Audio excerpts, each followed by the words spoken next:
Good morning, good afternoon, good evening. Nick here. Wanted to do a little different video this time around. Wanted to do like a recap for 2020. As you know, a lot has really changed up, and I kind of wanted to get my thoughts in order so I can kind of remember how 2020 was and kind of hope what I would like to see for 2021. As you know, in 2020, the world was going through a very challenging year. We had the pandemic, we had many shops closing, a lot of people getting ill. It was a really bad year. But regardless, Vanguard was still continuing. The anime was airing, community still had things to talk about, and as you know, the community is quite vocal. So let's look at 2020 in a nutshell. I know that the year pretty much started with the Bushiroad World Championship ending with the final still fresh in people's mind. Standard and Premium were both in a good spot. Not very balanced, but it was enjoyable. Murakuma and Pale Moon were the decks to beat in Standard, surprisingly. I didn't think Pale Moon was that strong. I knew Murakuma was, but anyway, Premium was also in an interesting spot. There were three big decks: Dark Irregular, Neo Nectar, and Gold Paladin. Those are what I would call the big three. The Japanese WGP kind of also proved that too in the Premium and Standard. So we were expecting a ban list for Premium to kind of change it up. As you know, in Premium, decks don't really change as much regardless of the standard sets. Every time a standard set come out, it can either change Premium a little bit or nothing really. Usually the Premium collection is what help pushes the Premium format. And then for Standard, we already know, I don't know if you've been noticing it though, Standards has always been just creeping out the old sets. So every time a new Standard set was out, it caused a new best deck. So nothing new with Standard. I usually don't expect Standard to have a big ban list or any changes like that. So on January 31st, we got the yearly rotation for Bermuda Triangle. I guess not a rotation, but a tradition. Every time clans come out, they try to do 1 year of support. So Bermuda Triangle pretty much got their 1 year support at the end of the month of January. It was a very powerful set. Crystal Melody changed both Standard and Premium, so that was quite refreshing. In Standard, it caused it to be obviously the best deck. Bushiroad kind of already knew what the year was set up for their card set releases. People, surprisingly enough, don't know this, but Bushiroad makes a lot of sets many months in advance. So they're not like doing their homework last minute. They already knew what was coming out. So they already knew the Bermuda Triangle clan was going to be strong right when it was released. But because they also knew what other sets were going to come out, they weren't too worried. But it did cause a lot of decks to be invalidated. I remembered that the Bermuda Triangle deck that I used, Riviere in Standard, I was able to win many games at my shop challenge while my opponent was still at grade 2. So I get it. It was definitely not a fun experience.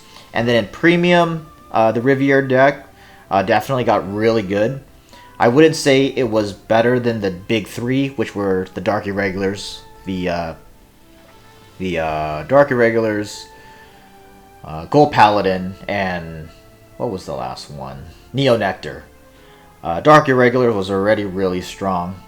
They had a lot of combos. Neo Nectar was just a very budget-friendly beatdown deck, and a lot of decks couldn't keep up with it. And then Gold Paladin had so many moving pieces. So Riviere was able to kind of join up with them, but it was not, I would say, the best deck out of the three for sure. So for 2 months, the Riviere deck was really destroying up Standard, as expected, because no other sets came out, and Bermuda Triangle for sure was at a higher level. I always like to believe that they try to future-proof Bermuda Triangle in general, because they know that all the other sets were just going to destroy it. But with that said, a new set came out, and that was going to change up the standard metagame again. So on March, the standard metagame was changed up with the release of the Team Dragon's Vanity Booster set. The set bundled Narukami, Shadow Paladin, and Aqua Force. Shadow Paladin was already a pretty good clan. They had Mordred, and with the introduction of Claire's Sword, it was really popular again, for sure. And then Vanquisher for Narukami and Revan for Aqua Force pretty much cemented that we are going into an Excel meta. Bermuda was still really strong with those clans getting improved. So Revan, Vanquisher, and Riviere. But Riviere I wouldn't say is the best deck anymore with that release. Plus, with that said, we also got an updated restriction list. It was quite a surprise. I remembered a lot of content creators were quite loud about the changes.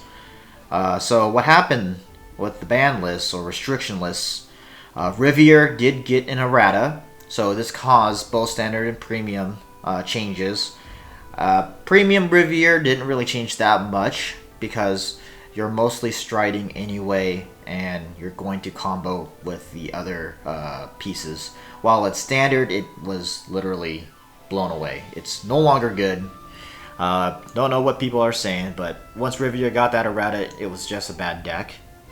Because in the end of the day, I compared the errata Riviere as the same as Dragonic Overlord the Great, where it just restood one time. So it was alright, but it wasn't that great in standard anymore. Now, the other cards though that Bushiroad went after during that restriction list was pretty big. Murakumo in standard had Shirayuki set to 1. Tachikaze had their Anger Blader set to 1. And then Pale Moon had Dorian set to 1. So it really changed up how standard was going to be. It was definitely turning into an Excel format, but it was kind of weird that they didn't really hit Narukami that hard. They did get a couple of cards semi-limited, but that didn't do anything. And then Aqua Force, they didn't even touch it because there was nothing to touch in that clan. I think that for the most part, that restriction list was a good move. I wasn't a fan of the errata for Riviere, but it is what it is. I'm a little biased on that, so I don't want to get too much speak about that.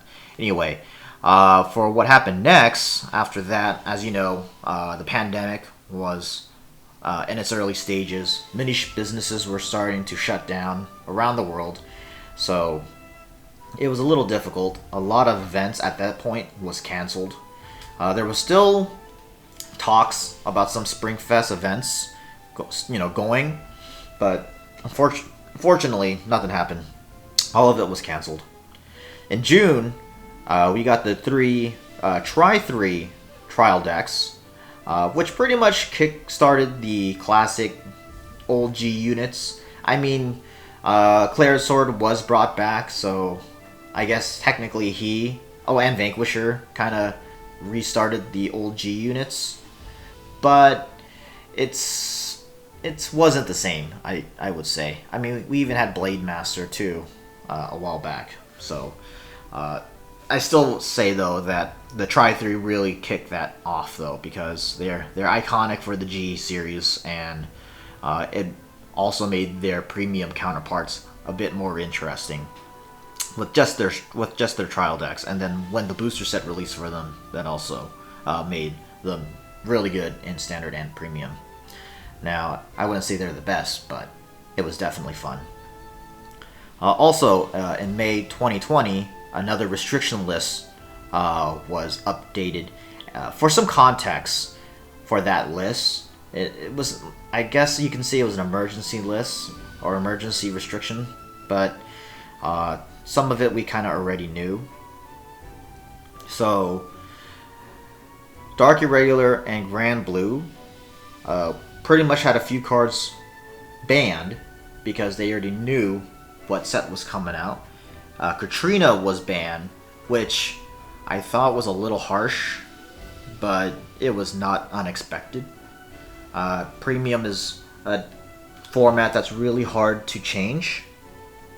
A lot of times, like I said, the standard sets don't really influence premium, but the premium collection does. So Premium Collection 2020 was about to introduce a bunch of new Cray Elementals that would have made the Neo Nectar deck insane. So, not a surprise. We saw the Premium Collection 2020 cards too as they were being released in Japan. And so I guess the emergency restriction that triggered, which also was supported by like a movement by the West, was that in July, Zarzan was announced from the new Premium Collection 2020 to get restricted to 1. The actual set was released in August, so we knew that Zarzan was going to get restricted to 1, and then when the set dropped, it was already set to 1. So the impact for Zarzan was not felt in the English format. Now, going forward with September, Bushiroad was on the fast track with their set releases. We got Silverdust Blaze in September, which shot up the power level of Standard.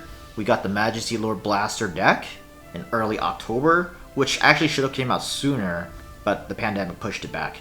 Also in October, we got Butterfly to Moonlight, which made, not surprisingly, Grand Blue and Dark Irregulars really strong. They also got really good in Premium as well. Now, on the other side of the pond, we did see, as you know, Japan getting all the cards released first, changed up again in their standard format. With the release of Phantom Dragon Aeon, Luard easily became the best deck in Standard and could be argued for Premium. It caused many shops to buy out the Nemons that made the deck really good. And Can You Say G did a report, I remember watching or listening, that a Gear Chronicle deck was able to win, which caused a lot of people to say, look, Luard didn't win. But in context, the Gear Chronicle player was saying that, he hit a really strong hand and he pretty much hit all his heal triggers. So Bushiroad did an emergency restriction list again, which pretty much restricted the Nemon and Luard to be in the same deck. By the time the set came out in English, that restriction was already in place. So it's kind of like the Premium Collection 2020. In November, Storm of the Blue Cavalry came out, which boosted Aquaforce and a few other clans again.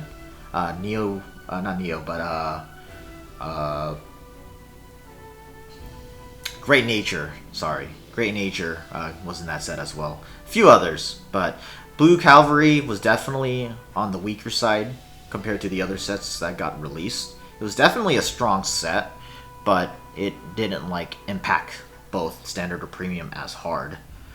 Great Nature definitely got really good in Premium though with that set, so kudos to Bushiroad in doing that.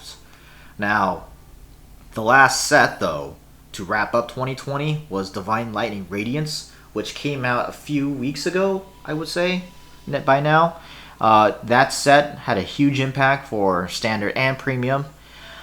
Standard, we got Angel Feathers, which was really good. A few of my friends were already stating that Angel Feather was probably going to be the best deck, but then Gurgwit was also in that set, and as you know, Gurgwit is really, really strong.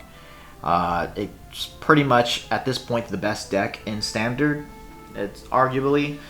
In Japan, you have some more choices because they got their Bermuda Triangle yearly set already, so Gurgwit and Bermuda is really strong in Japan, but just in the United States or in the West in general, Gurgwit is definitely the best deck.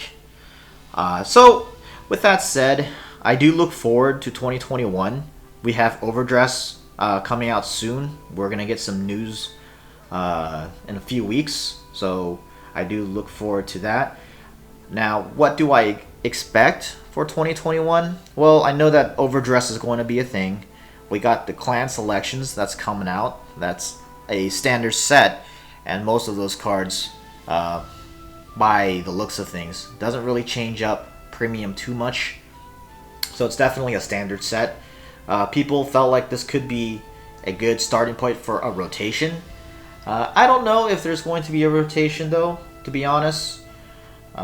Vanguard standard format is a little tough to fix. I don't think it's completely broken, but it can be better for sure, and I don't think a rotation would fix it, although it would be the easiest way to fix it. You know, that's like, I always feel like rotation is the easy way out for card game developers, which, you know, other games do rotations. That's not like it's new, it's a new concept, but it's, I would say, the lazy approach when your game is going a little strong. So what I would like to see in 2021, I would like to probably see more defensive cards coming out, stronger order cards. I wouldn't mind seeing more blitz orders, because all we have is just the quick shield ticket as our blitz order. Premium, you know, I trust what Bushiroad's been doing for premium. Other than the whole Zarzan release, it's been a fun format. It hasn't been that bad, unlike what other people are saying. I don't know what they're saying at all, you know, to be honest.